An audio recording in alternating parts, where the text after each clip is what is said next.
on the way out. And if the mods would just keep posting that from time to time. The sauce packet has about 9,000 pages in it now.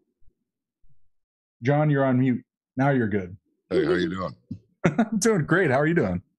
Pretty weird stuff you were running down, both of you. That was pretty amazing.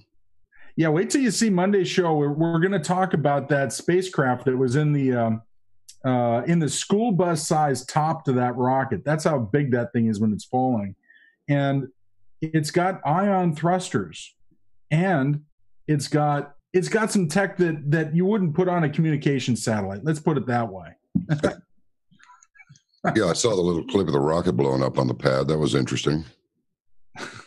Right on. The only thing that didn't happen was a little classical UFO double, Jiffy Pop pan coming over, and then a little ray going, and then it blows up. That's the only thing missing. Some special effects. Ridiculous. Yeah, that's not normal behavior for a rocket. We haven't seen stuff like that for a long time. Yeah, that's exactly right. It's crazy. It really is. I'll tell you what. There's so much stuff going on. I'm starting to get that Jack Nicholson permanently, faced look. Squinting, sort of 2,000-yard stare because you just don't know what it's going to be next. Exactly. So, look, compliments on your work. It's pretty amazing to listen to you, the two of you, run all this stuff down. Guess who I have with me right here? Guess who's here? I know exactly who that is. Nice to see. It's the one and only Ashton Whitty. Ashton Birdie, as it might be on YouTube. She is a little birdie, and she's a smart little birdie too. She's going to do some singing for us here pretty quick. We're going to talk about a variety of really annoying subjects, but they need to be discussed. Nobody wants to discuss them because, frankly, we wish they weren't there to be discussed. However, they are. So, where shall we begin? How about hello? Hello. Now, I probably ought to. I wonder, are you here in Ashton pretty good? Which is neat. Yeah. 5 by 5. Wonderful. Okay, good. You might want to come out just a little more because I got a noise gate on this in case Charlie decides to take over the program. Hello, everyone. How are you doing? So we just go straight into it and the topic of the day. Well, actually, I'm listening to you closely now. You sound a little bit off to the left. Well, she's actually off to the right. Okay, I can't tell my directions. All right, hold on. Sure.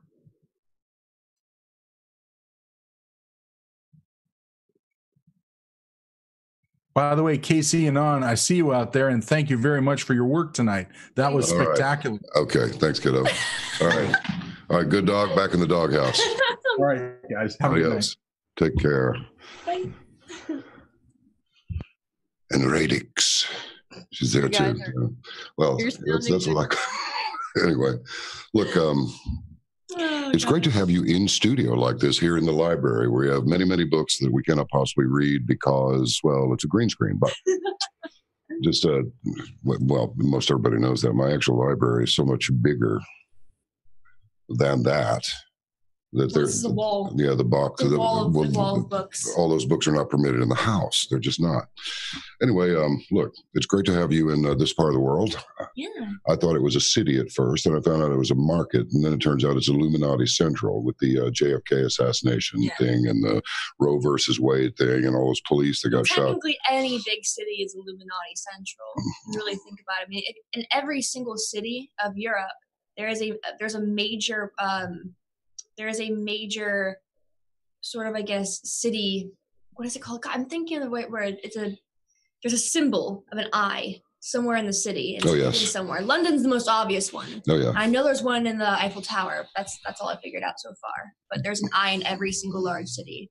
Yeah, and somebody went through a big presentation about the Masonic geometry that was involved in that whole Dealey Plaza and where the school book depository is located and the streets and everything else. I just thought it was. If you look at the White House from a bird's eye view, it's an owl.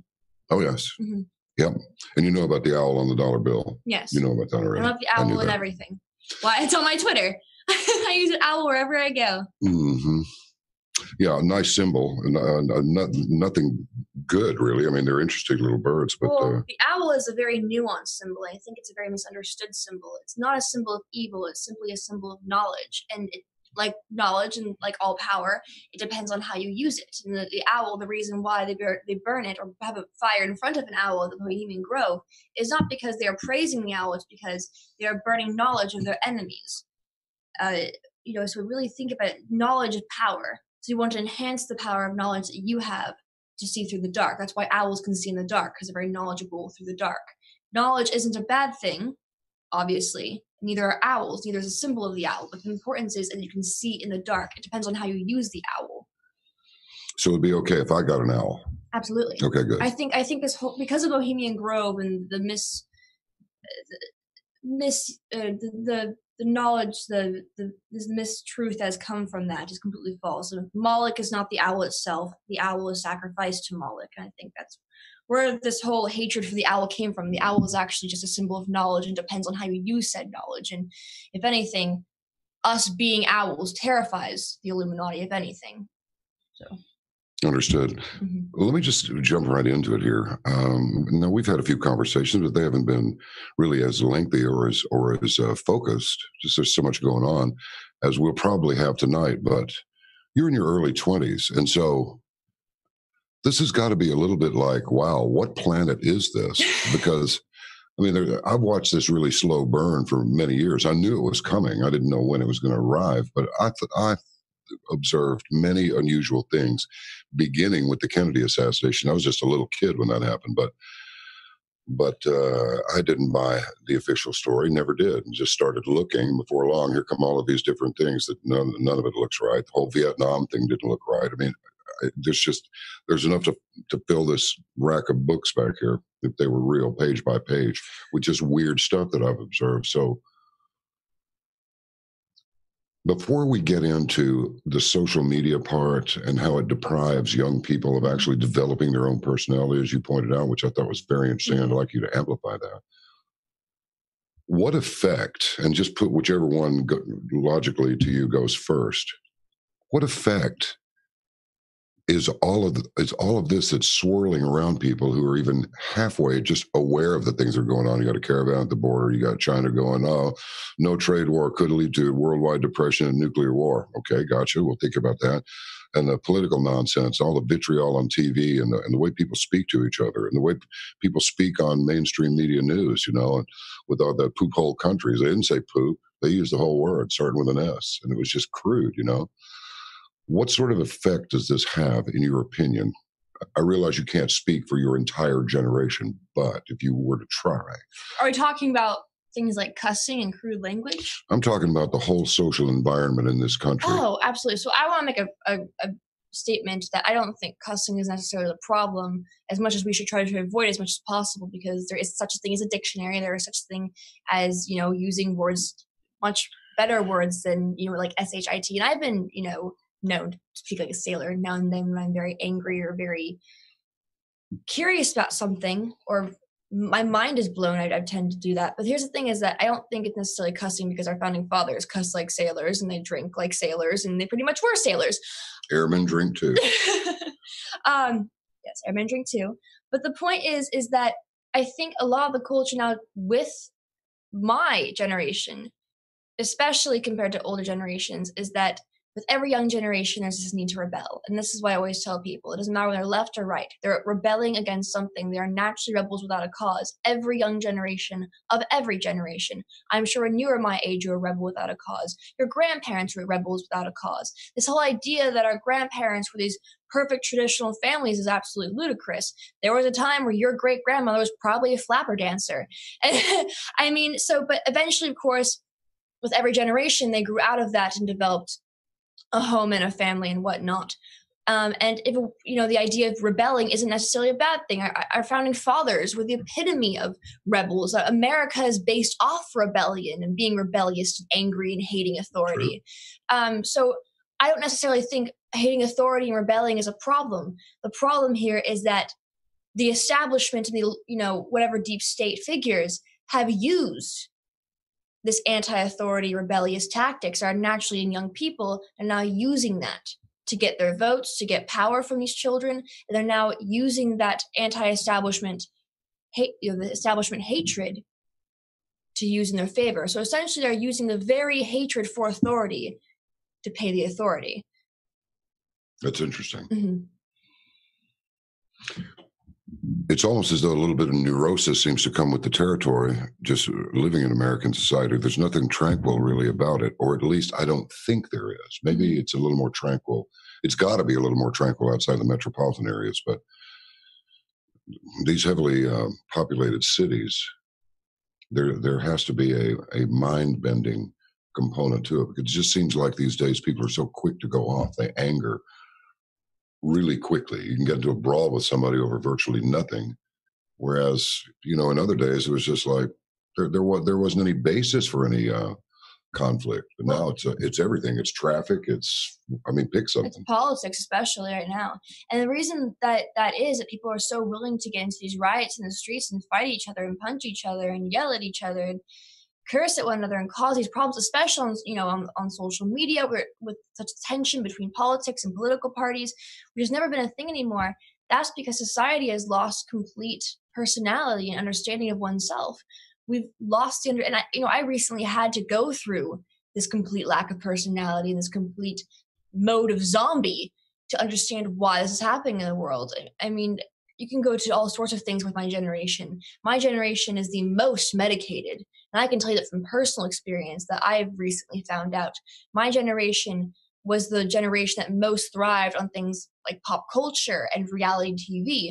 And they've done studies where these kids watch reality TV and they develop their personalities off celebrities. And they don't know what it's like to build their own real personality, because the problem is my generation, they've never gone through a Great Depression or giant war. Granted, there have been times where the stock market has crashed, the housing market crashed, and we're always going through a great war, especially the war in the Middle East right now. The problem is that my generation was completely blinded by everything going on in the world because they were so busy watching TV. My parents were so busy working all the time. Both parents worked. Not that they didn't even need to both work. My parents made very good money doing what they did, but they were such workaholics. Like, well, I guess Ashton we can discern from the TV and she's good. My generation grew up in front of a screen at all times. And so if there was a giant war going on or even a world war, my generation would have no idea, because my generation is so coddled. They would never have to go out and skip school to go work. They would never have to, scrap and scrape for their family. They would never have to do that. They wouldn't know, because the family, despite everything going on in the world, they would do everything they can to make us, make sure we're not offended by something. I got a question for you. Back in my day, when I was a little kiddie, you did something wrong, you're liable to get a swat across your backside. This, of course, would result in a SWAT team being called because you've now abused a child. That's a slight exaggeration, but not much of one. So I'm just wondering, what is what's your experience where parental discipline of the children is concerned? What constitutes real discipline that's effective? So I was as a child, I would say I got spanked a lot. I would say that it was definitely not a slap on the wrist for me. Wait. Berkeley? Spankings have occurred in Berkeley? My father would never do it. My father was very, he was distant on any sort of punishment. My mother was definitely big on making sure I, got the paddle. I had, I was known as a toddler to get the paddle a lot. I definitely did. I was a rambunctious kid. I did not like authority. That's the thing, is that from a very early age. So I guess it's kind of a blessing and a curse. It's a curse because my mom basically beat the crap out of me because I was such an undisciplined child. But it's a blessing because still today, I still hate authority. I still don't do what people tell me to do. And I think that's, if I use all that energy in trying to find the answers and what our government's doing, I try to find the answers and what's going on in the world. So instead of turning into a vandalizing punk, I used all the anti-authority energy to challenge the government, which is why I think I stopped getting my ass slapped when I was a teenager, because I focused so much on doing my research and wondering what's going on. I started questioning more. I started questioning teachers. I started questioning what was going on in the world. And I think what really hit me growing up was, well, first off, when I was 13 years old, I found Alex Jones. But beyond that, I really just having conversations in the classroom. I remember it was around the time of the Sandy Hook shooting, and a student, and I'm not sure if it was English or what, they were doing some time, they were trying to explain to us and talk about our feelings about the matter, which, it's like, at the time, Sandy Hook was like, they were putting it at every media station. So everybody was like, whoa, what's going on in the world? So I remember I wasn't really interested in what was going on, to be honest, because it's like, I didn't really understand. Like, no one really understood. But I remember some kid in the back said, why doesn't the government just ban all guns? And something sparked in me at that very moment, because I remember listening to some things from Alex Jones, and that kind of sparked me a little bit. And I said, well, that means criminals will still get guns. Criminals will still find a way to get guns and shoot people and hurt people. And I said, why don't we just give teachers guns? That way, if a guy breaks into the school and tries shooting people, you've got about 100 teachers who are willing to protect the kids. And no guy's going to walk into a campus where the teachers are going to shoot back. And of course, people were like, why would you want your teachers holding a gun when the guns kill those people? That's the point. But they didn't seem to get that. They thought I was basically allowing more danger. They didn't see it the way I saw it. And so after that, I began to question more to what was going on. I remember getting really involved with Julian Assange when he was first put in the Ecuadorian embassy. That's kind of what led me to now. But the point is that every young generation is rebellious. Every young generation wants to rebel against something. Yep. And so the problem here is the reason why my generation is so soft on things is that they think, not even soft, it's just the fact that they believe in the crazy stuff they do. It's because they think what they believe is some sort of rebellion. They think they believe in something that is really changing the world or life-changing. And with that, and the reason being is that they believe in all this crazy stuff is because someone took that rebellion and switched it. Mm-hmm. The problem is that, think about it this way. You have an entire generation that's naturally rebellious, right? Right. So what do? If you are the government, you tell these kids, listen, the entire country is run by straight, evil, white males. They don't care about you. They don't care about anything you do. You're going to rebel against that. Right. So instead of, say, questioning what the government's telling you, instead of questioning your media, instead of questioning why are these people in regulations on these different things, you're so focused on the straight white male aspect. And next thing you know, well, gay rights was already fought for. Civil rights was already fought for. So you add 64 genders. You start making up all these different issues like Black Lives Matter. You start twisting the truth of what really happened. So it's the same old causes, 2.0, 3.0. It's the same causes that are now being derailed and switched up to get more scare out of it. They're using fear tactics over ideas that have already been used to gain votes. Yeah, I get it. And so what they're doing is the reason why they're going for the younger generations. I'll think of it for this way. During the Vietnam War, the hippies never liked any political party. The hippies hated both the Democrats and the Republicans. The problem is that what better way to get more votes than tell the hippies that these certain political candidates are anti-war? Sure. The anti-fascist movement. In Berkeley, if you were quote-unquote Antifa never used to be what it is now. The idea of hitting random people in the street who happen to be wearing red hats is absolutely ludicrous. I can tell you this right now because I was born and raised in Berkeley. I grew up during the time of the Bush protests. I was there with my parents when we protested the war on terror because we understood what it was doing. We understood what the Patriot Act was about. And I remember experiencing this. I remember going through all this. And Antifa was basically just another anti-war, anti-government, anti-establishment movement. Later down the line, instead of fighting the institutions, Antifa is now fighting individuals. See, the entire purpose of Antifa was a good purpose. But now Antifa is co-opted by some sort of government propaganda, like George Soros, for example. The fact that George Soros is now involved is what made it the issue. Antifa used to be about anti-war, anti-government control. Really got big with the Patriot Act. But now that ever since Trump was running in office, George Soros took over and played a component into that. So my point is every big movement, every good movement that is anti-establishment is now being co-opted. So my goal is really to teach people who are any younger generation, whether millennials, Generation Z, any young generation, and I take what they believe, I take what they question, I take that anti-authority tactic, and I ask them, do you really want this? Do you really want to be told what jokes should be banned? Do you really want to be told what you can or cannot say? Do you really want to be told that the big guys in suits up in Congress should be taking your money for God knows what? Do you really want Big Brother to be watching you at all times? Like, do you really want this? Because that is what the route we're going down. And socialism is just step one. Do you really want to be paying for taxes for a healthcare that gives you no options? For an education that doesn't teach you how to prosper in life? It just basically puts you in debt. That's what we're doing right now. That's what's happening is that, I mean, look at the education system. These kids go through the education system. They get no life skills. They have no understanding of the real world. Then they go to their school counselor and say, what do I do with my life? That school counselor doesn't tell them anything about blue collar work or vocational school. That counselor tells them, go to the best four-year school you can get into, or go to a community college, and then go to the best four-year school you can get into. What do I study? What are you interested in?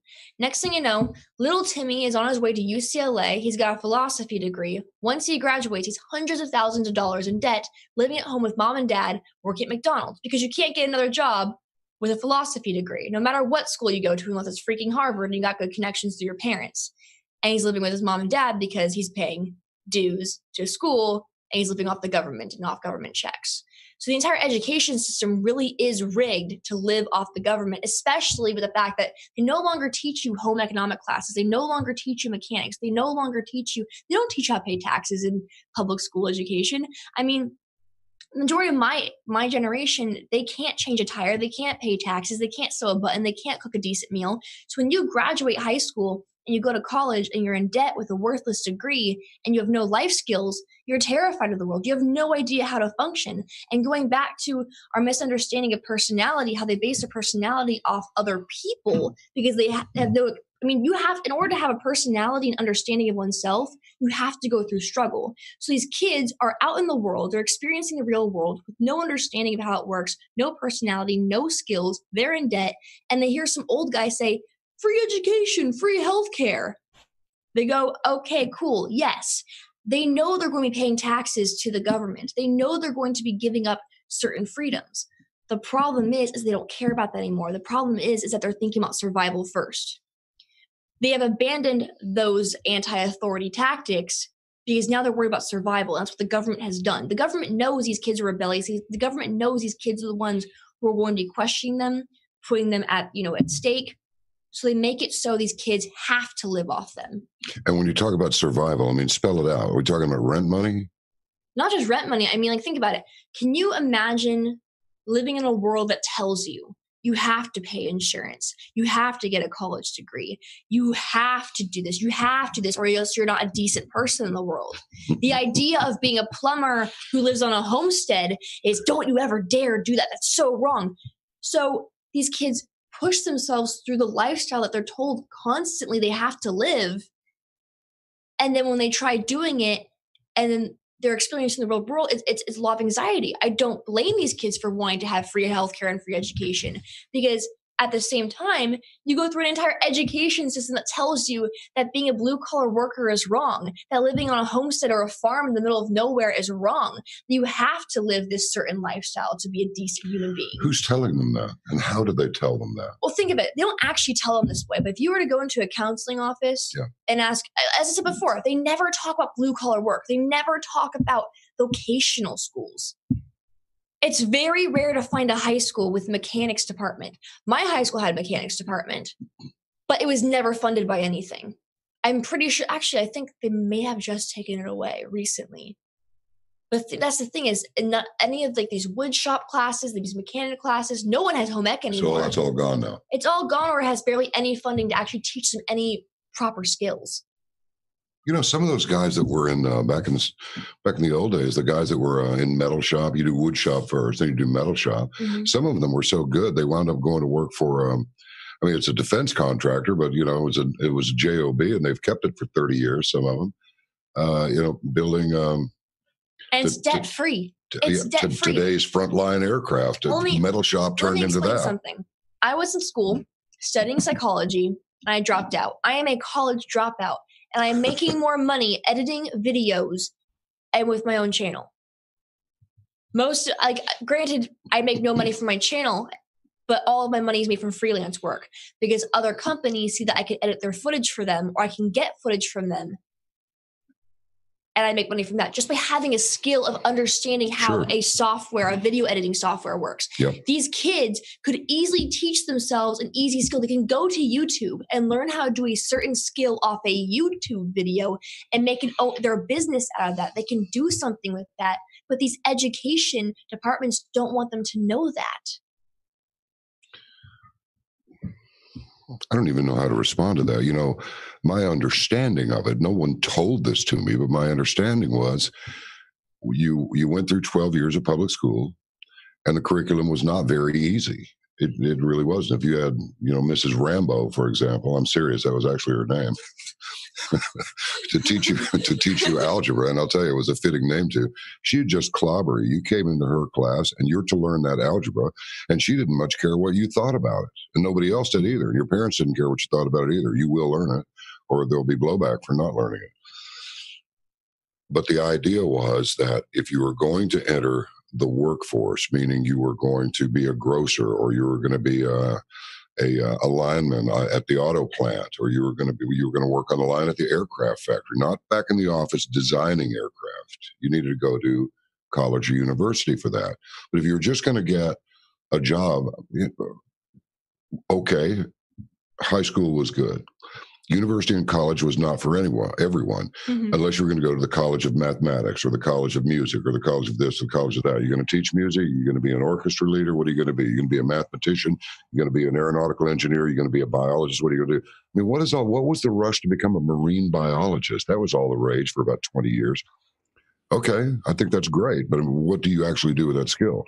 Believe it or not, I've spoken with many people. I'm saying they make no money. They can't even get a job in the field. Certainly 12 of them, and they all got high marks. Some of them graduated with honors. They are marine microbiologists. They do not have a gig. My mom has a bachelor's in biology, a master's in marine biology, and associates in computer engineering. And she has a doctorate in pharmaceutical work. So she is a pharmacist, but a lot of her money actually comes from working on computers. And majority of what she's learned about computers hasn't come from the associates of computer engineering. It's come from things that she's watched on YouTube. You talking about replacing a fried sound card? When you talk about working on computers? Like she's built her own computers. Like she's built computers. Like she gets the parts and builds them together. And she's learned this from just watching YouTube videos. These kids do not need a 4-year degree. No one needs a 4-year degree unless they're going to be an engineer, a lawyer, a doctor. That's what I'm talking about. But the problem is all of these kids are so desperate to get these degrees in philosophy and art, and nobody needs a degree in philosophy. Really, how many art majors do we need? Because the problem is these people in public education tell these kids, if you want a good steady life, you have to get a 4-year degree. And then these kids get a 4-year degree in art because that's the only thing they're interested in. Despite the fact they can easily make a living, well, they can't easily make a living, but make a living without an art degree. Do you know, it was in Albuquerque, New Mexico, of all places, which between it and Atlanta, Georgia, are the two biggest film production cities in the country because California has taxed Hollywood right out of there. So they either go to these two cities or they go to Canada. And I actually spoke with a young woman who was at University of New Mexico, taking courses in pursuit of a degree in poetry writing.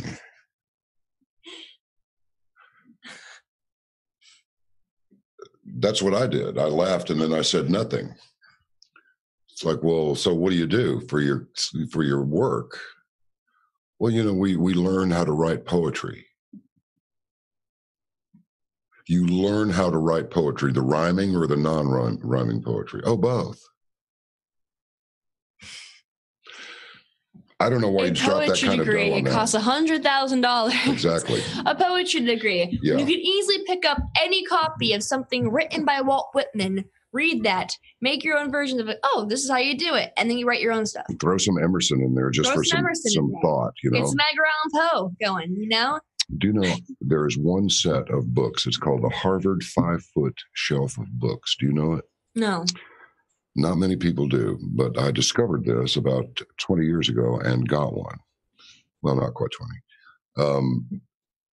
53 volumes, and the 53rd volume is just a guide. You read one of these books per week. You've got your Faraday, you've Machiavelli, you've got Emerson, you've got all of these different geniuses through history, and there's just a volume about that thing.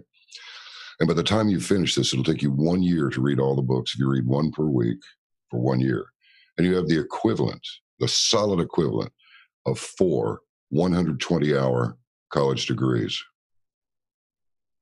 And you will never read any of this stuff in college or university. I mean, maybe here or there if you take an English or American literature class, but it's extraordinary to me because, well, you can teach yourself anything if you know how to read.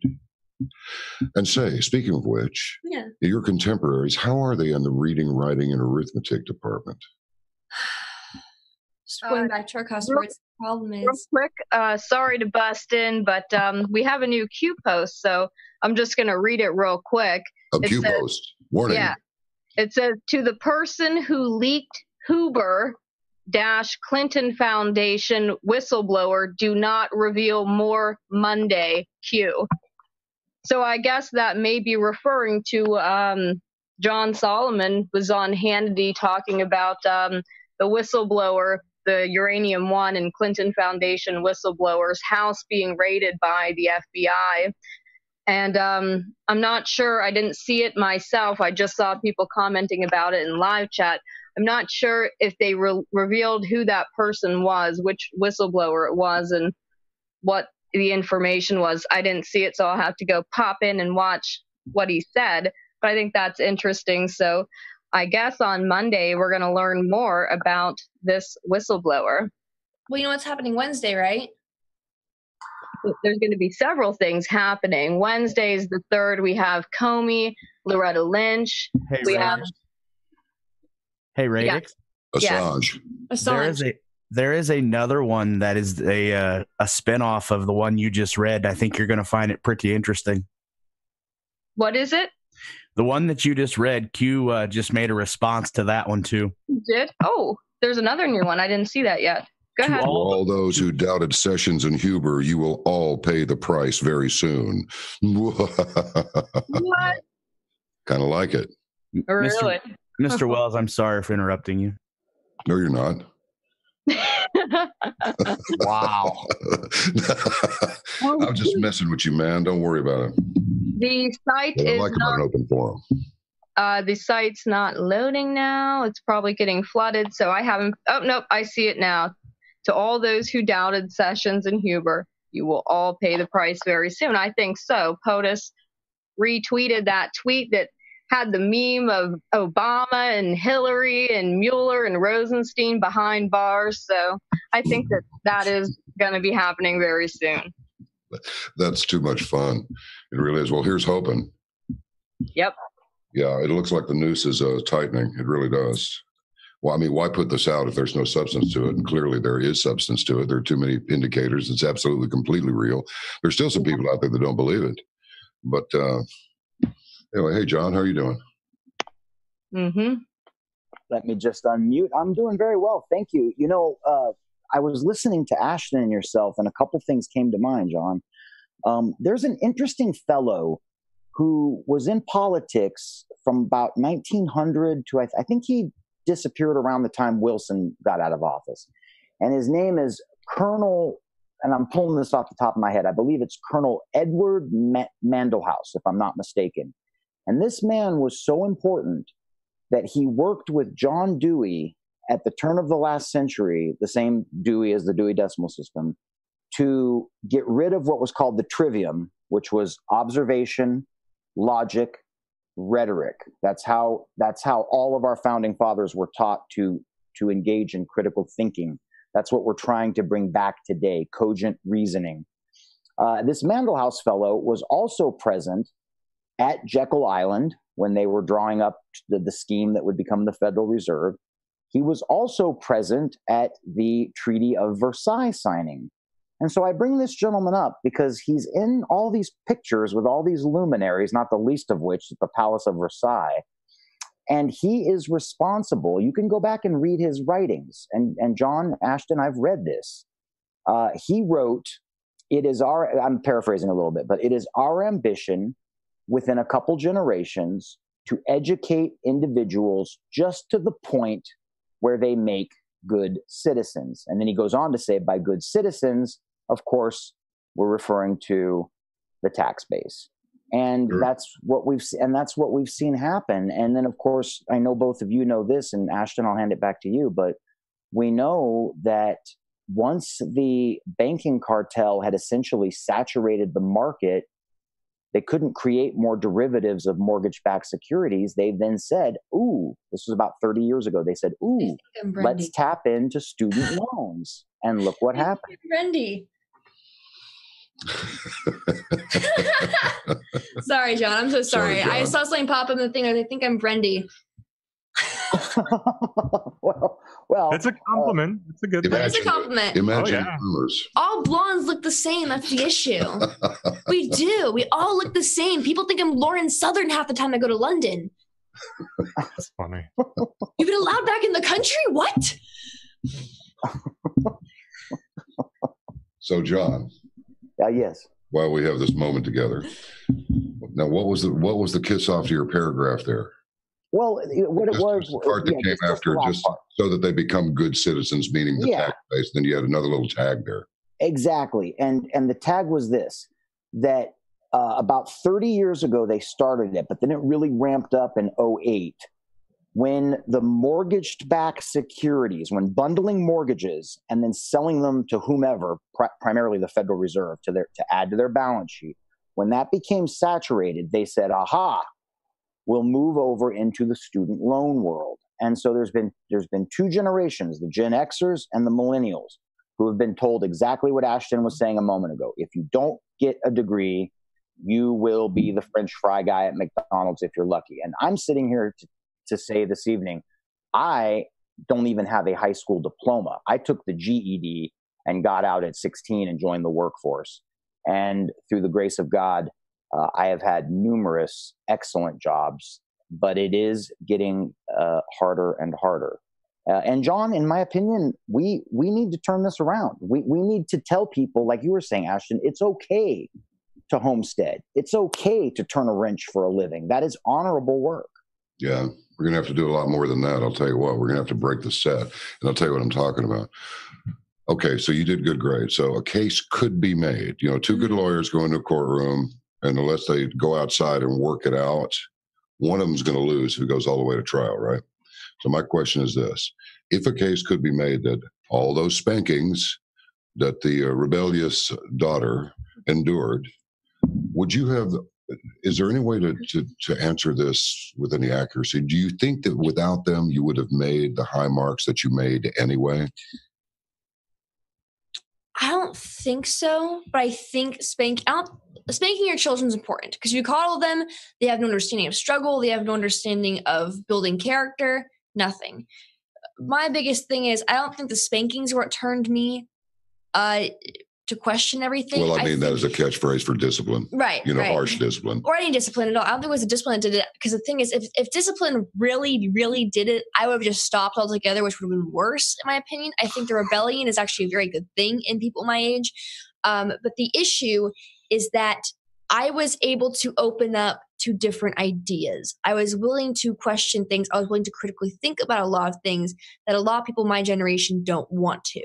They're being spoon-fed a lot of things by the media, by pop culture, by the education system. And the problem is that this is why what I always say when I have kids and I raise my kids, I'm raising them on a farm, I'm homeschooling them, and they're going to be growing up with pigs and chickens, and they're cleaning up the pig poo, and they're collecting the eggs. Because these are the things that teach them how to be responsible. These are the things that teach them to have character and have, responsibility is a huge one. And responsibility leads to understanding yourself as a human for the future. The more we coddle our children, the less they're going to think about what the future is going to be like. The less they're going to worry about who's controlling them or who's doing what to them. If you are so focused, if you are not focused enough in the future, if your mind is in one place and one time, that's the problem with millennials. Millennials, they think they're young forever. That's why they're coddled to the point where they think they're young forever, that they can rely on the government as if it were mommy and daddy. The problem is they were coddled for so long in this idea that they're young forever. Okay. It's their only way to survive in the real world is to be coddled. And then, so it should follow, in my mind at least, the horror when you began to think for yourself and break from the leftist ideology. How explosive was it? You know what's, well, my family no longer talks to me. I'm banned from Christmas and Thanksgiving. Oh, is that all? Yeah. Well, it goes Wow. beyond that. I mean, I've been stalked, I've been doxxed, I've been harassed. People have shown up to my house. People have shown up to my parents who don't even talk to me anyomore's house. It's gone absolutely insane. And you know what's so interesting about this entire hatred for people, like my family not talking to me anymore, my friends no longer talking to me, being stalked and harassed by people I've known for years and people I don't even know, is that my views haven't changed in 10 years. My views have been the same my entire life. The only thing I think really makes me quote unquote Republican is that I'm for sovereignty, which is a basic American constitutional issue. I'm for guns, which is a basic American constitutional issue. And I'm for not killing babies in the womb because it's a basic American constitutional issue. Everything else people consider liberal. I'm for animal rights. I'm for protecting the environment. I'm for free speech, which apparently is a racist thing now. Absolutely it is, especially if you have a dog of any kind. I mean, the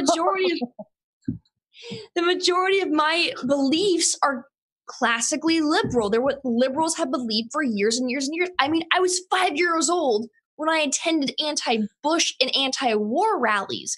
And so it's like I still believe in those principles. I hate the war. I hate the idea of getting involved with the Middle East.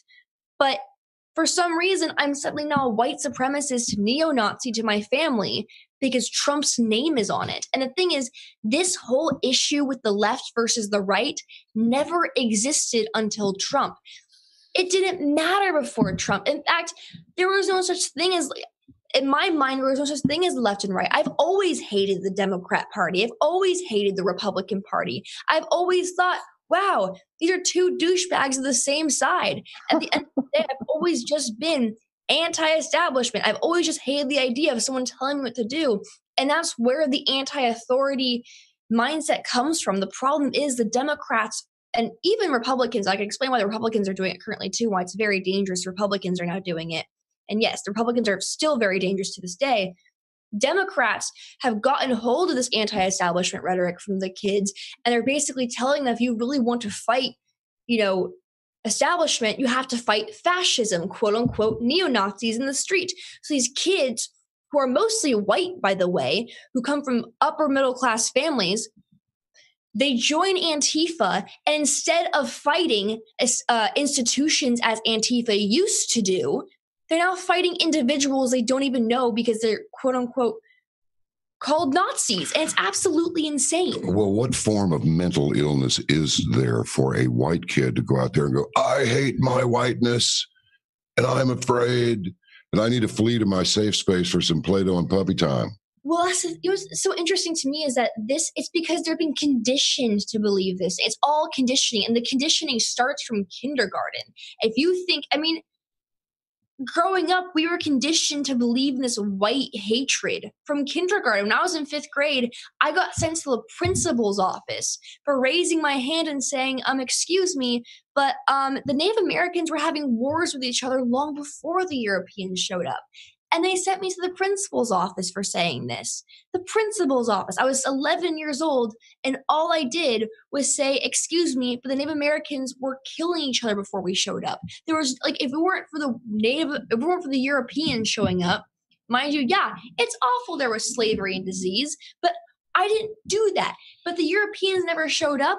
We would have no skyscrapers, no modern medicine, which, of course, Big Pharma could go screw themselves. We would have nothing that we have today. Native Americans would still be running around in loincloths, and that's just the truth. Yeah, well, you're entirely correct. As I like to say, Americans who are Caucasian and of European descent, therefore, haven't really accomplished much. They simply traverse the oceans, build ships that go beneath the surface of the ocean as well as on top, split the atom, built skyscraper, cured disease, and built a civilization. But other than that, we haven't really done anything. And ironically enough, built the same white-hating system. Yes, of other white people who hate themselves. Well, that's the thing is, the white hatred is started by white people for one reason only. They want to turn us against each other. They want us to hate each other. That's the whole reason the two-party system works. The whole reason the Democrats, Republicans exist. Do you know the two people who hated the two-party system?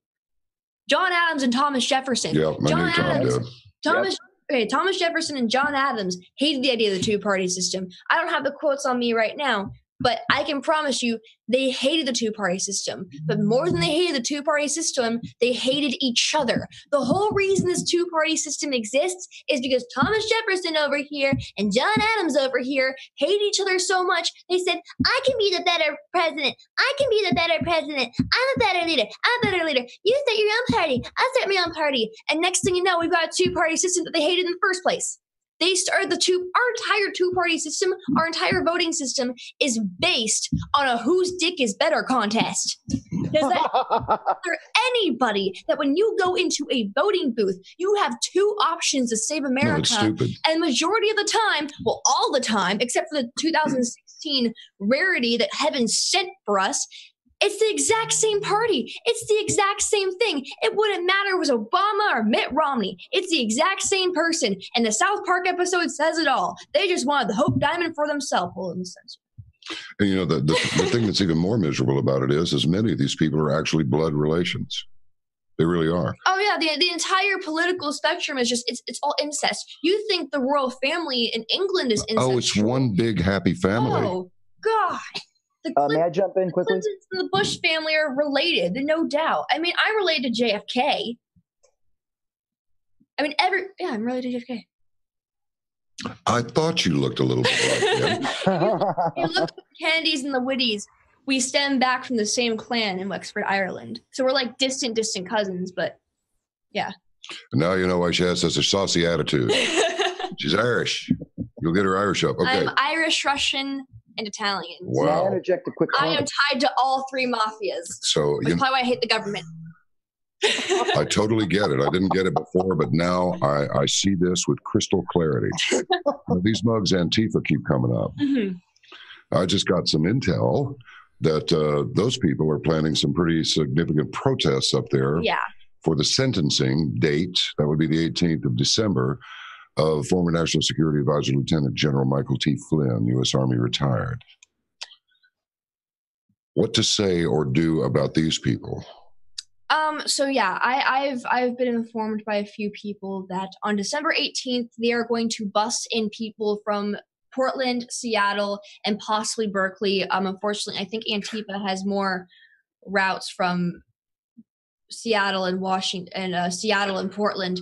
But the thing is, Berkeley Antifa has been kind of hit the download recently. But I've just been informed by quite a few people that they're planning on busing out for. And if they're planning on busing out from all the way from the West Coast, it's going to be from everywhere. They're going to have plenty of Antifa protesting the Michael T. Flynn thing, the Michael T. Flynn rally and court hearing on December 18th. I might be there. I cannot confirm December 18th. I'm either going to be there or not even this country. It all depends on how I figure out my schedule. But I may be there, but the thing is, I'm really calling out to everybody to be there, to support Michael Flynn. We're going to send out the information on my Twitter, on John's Twitter. We're going to announce the exact date and time. I believe people are meeting at 10 a.m., but I'm not sure the exact place. But we want as many people out there, country, nationwide, to show up, Washington, D.C., December 18th, 10 a.m., to show our support for Michael Flynn and everything that he has done, everything that he's going through. Oh my gosh, that poor man. But he really is an American hero. We need to be there to support him and especially show Antifa that we're not afraid. I hate calling them Antifa because the truth is today's modern day Antifa is not anti-fascist. No, they're not fascist. Antifa. They're not Antifa. They're not even fascist. They're a bunch of kids who are confused and who have been co-opted. The Antifa movement has been co-opted. Antifa is not what I grew up in the idea of Antifa. The hippie movement is now co-opted. The anti-war movement is now co-opted. And I have to say, it's the anti-establishment movement. We have to be careful because they're being co-opted as well. I mean, look at what the Republican Party is doing. If you look back 5 years ago, and this is why I never call myself a Republican because I don't trust the GOP with my heart's content. The GOP is using the anti-establishment label, is using Trump's face to gain votes and gain power. Yep. Because what happens after 2020? What happens at 2024? It's not going to be someone like Trump that is running unless we work very, very hard in making sure that doesn't happen. That we do get someone who's more like Trump, who we do. And I'm not talking about this. There's this whole meme going on where Don Jr. is next.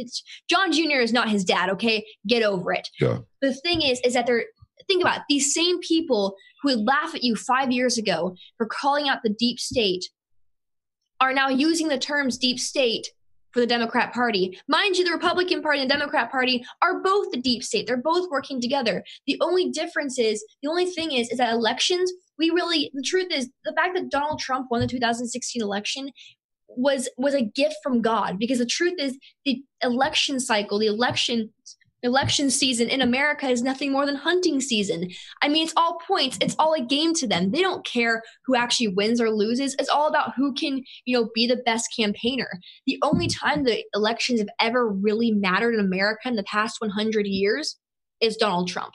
People need to understand that this election system isn't about Republican versus Democrat, red versus blue. It's time we stop looking into ideologies and principles and not party politics, because that is how they're using us. So if it's not left against right or Republican against Dem, it's what against what, in your view? It's us against the establishment and the deep state. Because at the end of the day, if you keep voting based on political parties, you're just going to vote for the same guy who's butting up to your enemy. You're saying don't vote for the label.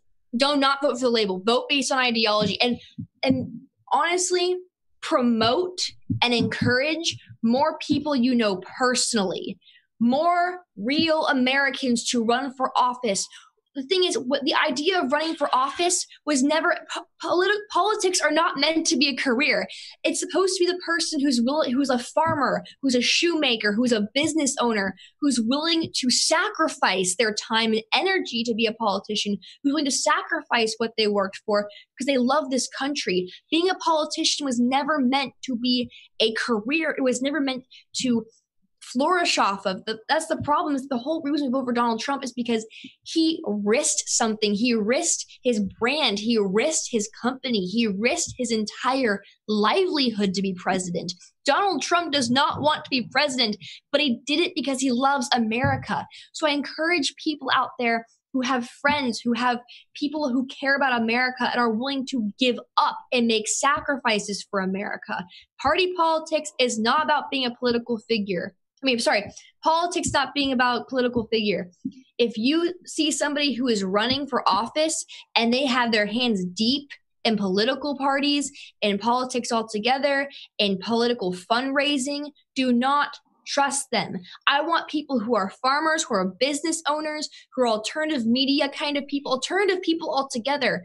I want more of those who are running this country because they know how this country works and they know the people that are running this country. Because the truth is, this country is not run by people who work for Fox News and CNN. This country is not run by people who have been getting Harvard degrees and, been doing things for campaigning since they were 8 years old. No. This country is run by people who are plumbers, who are miners, who are steel workers, who are working in the factories. These are the Americans we need to be looking out for, and these are the people who need to run for office because they know what these people need.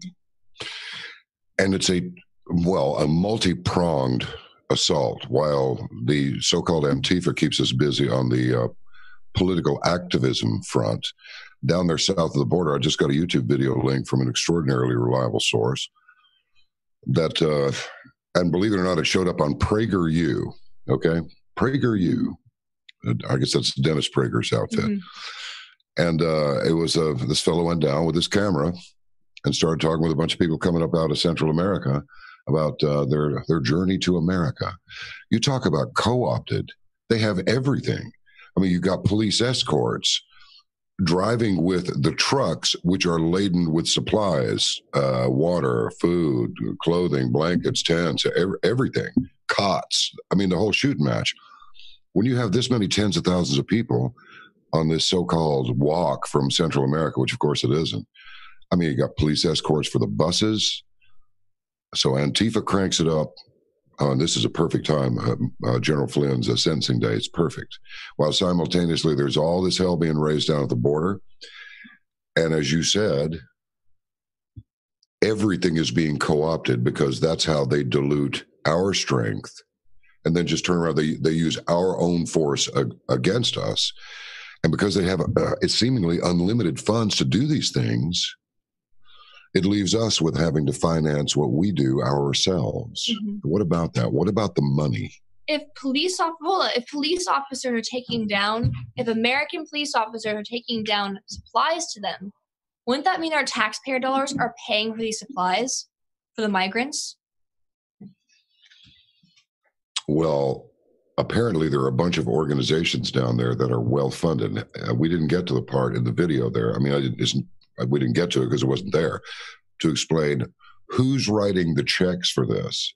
But it looks like the Mexican government itself may be writing a few checks and providing all kinds of logistical support. Well, the Mexican government actually tried keeping the Honduras caravan from coming over. Well, they're not trying very hard right now because they're busting them up and using the federales and the cops in these various districts, bringing them right up the road. I mean, it's a test of our sovereignty, and it's a test of our resolve, and it's coordinated with these other things that are going on. And it's a real mess. And by the way, I don't mind mentioning at this moment that thanks to you, people who saw me and Brendy on Patriots Soapbox here, we got tens of thousands of dollars for General Flynn's legal defense fund. He had to sell his family home. And the reason that he copped that guilty plea is because Mueller threatened to go after his son and make him destitute too. That's the long and the short of it. It's wrong, I think, with this president and this new crew coming in between Q, this acting attorney general, Mr. Trump himself, and some of his allies. And he's got plenty of them too, and most of them have not shown themselves. I think maybe some actual justice may be done, but I'm not holding my breath waiting for it. We're going to have to fight for all of this. So remember, when it comes time to spend your money, be really careful who you're spending it with. For example, now they contribute to both political parties now, mm-hmm. The two parties we despise. Mm-hmm. Progressive insurance. Well, they named it that for a reason, because the man who started that was a hardcore progressive. Organizations like AARP, much better off with AMEC, because AARP, if you're of retirement age, I think they take people 55 and above, but certainly 65 and above. They're real left-leaning. And so you think it's all nice and everything, but that's what they do. They make things look flowery, and we want to help everybody, and we're just really good people. We're good people. But they're taking your money and they're spending it with other people who do not have your interests in mind at all. So let's see here.